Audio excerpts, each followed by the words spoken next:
Assalamualaikum Bu Mary. Waalaikumsalam Pak Adi. Boleh saya minta waktunya Bu? Silakan Pak. Ada yang ingin saya bicarakan tentang apa yang saya rasakan akhir-akhir ini di kelas saya Bu. Apa yang kira-kira yang mau Bapak ceritakan? Begini Bu ya, akhir-akhir ini saya itu merasa murid-murid saya di kelas ketika saya ajar itu kurang semangat, kurang antusias dalam menerima pembelajaran yang saya berikan Bu. Selain itu juga kalau saya berikan tugas gitu ya, mereka nggak nyampe setengahnya Bu yang mengumpulkan tugas dari jumlah murid saya yang di kelas ya kan. Ya tentu ada kekecewaan gitu ya dalam hati ya kita sebagai guru. Oh begitu ya Pak. Jadi menurut Bapak, apa yang Bapak harapkan dari obrolan kita pada hari ini Pak? Ya jujur sih Bu ya, saya berharap dari percakapan kita hari ini saya mendapatkan solusi dari permasalahan yang saya rasakan terkait dengan antusiasme daripada murid-murid saya dalam belajar. Itu yang pengen saya harapkan. Oh begitu. Menurut Pak Adi, selama ini kira-kira punya gambaran tidak hal apa saja yang bisa membuat murid-murid Bapak itu kurang antusias dalam pembelajaran Bapak? Coba saya ingat Bu ya,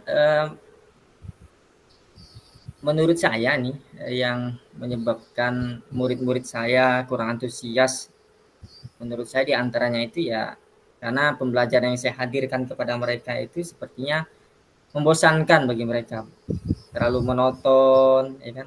Saya itu terlalu dominan berbicara, ya kan? Kalau kalau kita bilang itu ya kita itu jadi pusat bagi mereka. Gitu.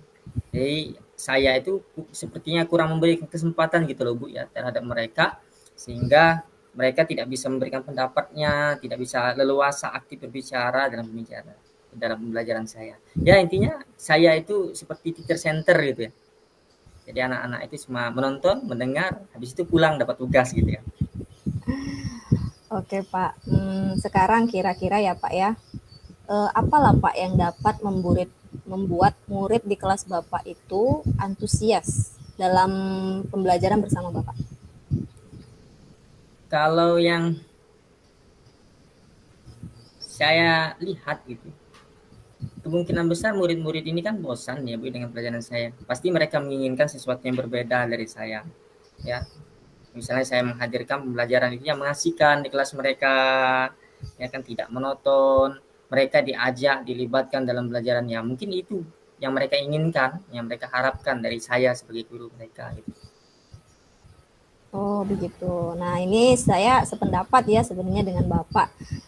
Jadi menurut pendapat Bapak itu apa yang bisa membuat murid-murid Bapak supaya asik dan tidak bosan pada pembelajaran Bapak?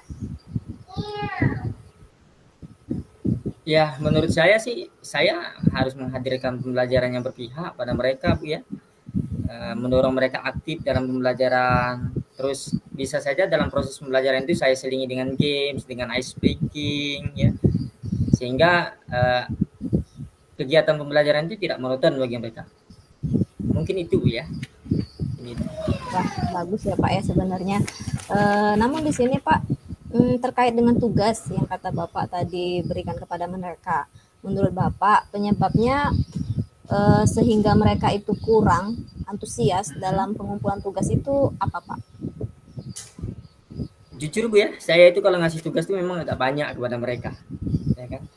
Agak banyak, pertanyaannya banyak gitu kan. Sementara di sisi lain, saya itu kalau mau memberikan referensi atau sumber belajar itu ya terbatas kepada mereka, ya kan.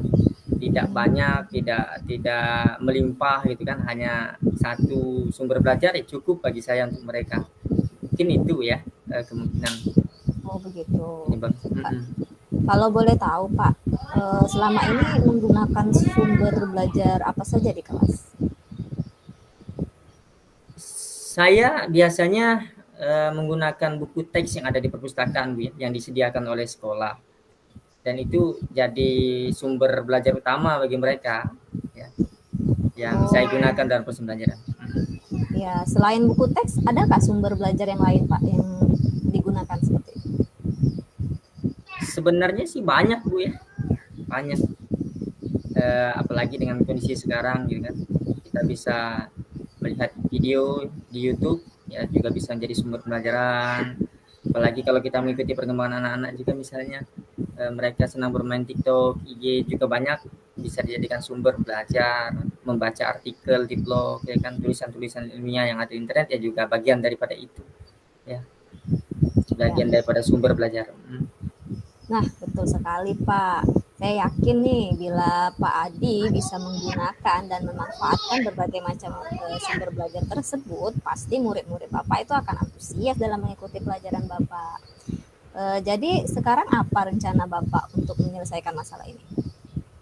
Eh, Rencana saya Bu ya, mungkin yang pertama saya harus merancang dulu nih pembelajaran yang mengasihkan ya, untuk anak-anak didik saya ya, dengan menggunakan dan memanfaatkan sumber belajar yang beragam ya. Tidak hanya buku teks, buku paket yang tersedia di perpustakaan saja. Bisa lewat video pembelajaran yang ada, misalnya ada video YouTube di sana, ada media sosial yang bisa memberikan informasi terhadap materi-materi yang kita sampaikan kepada mereka. Kemudian ini terkait dengan tugas tadi Bu ya.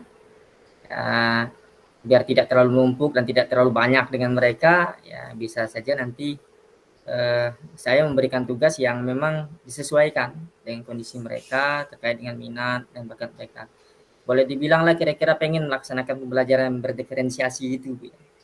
Jadi kalau nanti mereka membuat tugas, ya pengennya saya sesuai dengan minat keinginan mereka. Jadi mereka tetap bisa mengerjakan tugas, mereka bisa melaksanakan hobi ke minat mereka gitu kan. Jadi mereka merasa tidak tidak terpaksa, tertekan dan sebagainya.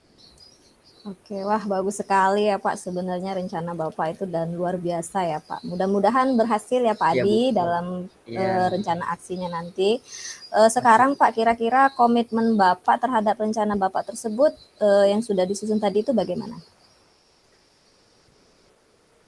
Kalau terkait komitmen ya, saya akan fokus ya untuk membuat rencana pembelajaran yang memang mengasihkan tadi yang saya sampaikan.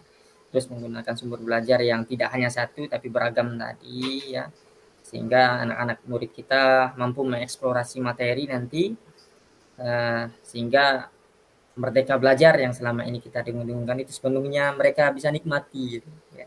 Jadi ke depan juga apa yang mereka laksanakan itu bukan menjadi sebuah unsur keterpaksaan bagi mereka, tapi menjadi sebuah kesenangan ya kan, karena mereka bisa memilih sesuai tadi yang saya sampaikan, memilih sesuai dengan keinginan mereka, minat mereka ya, tapi tetap kita mengarahkan mereka gitu kan, sesuai dengan tadi apa yang kita sampaikan ke mereka, materi apa yang kita sampaikan dan sebagainya. Wah, bagus sekali ya Bapak ya, komitmennya sungguh luar biasa. Saya sangat mendukung dan mengapresiasinya. Mudah-mudahan semuanya itu berjalan dengan lancar dan sesuai harapan Bapak ya. Oke, terima kasih Bu atas kesediaan waktunya. Mohon maaf telah mengganggu. Mudah-mudahan kita ya sebagai guru ini selalu dirindukan, dinantikan kehadiran kita oleh murid-murid kita di kelas ya. Amin ya rabbal alamin. Terima kasih Bu Amin ya Mary. rabbal alamin. Ya, sama-sama Izin Pak. ya, izin pamit ya karena sepertinya sudah pergantian jam. Saya ada kelas habis ini. Baik, sama-sama Pak. Ya.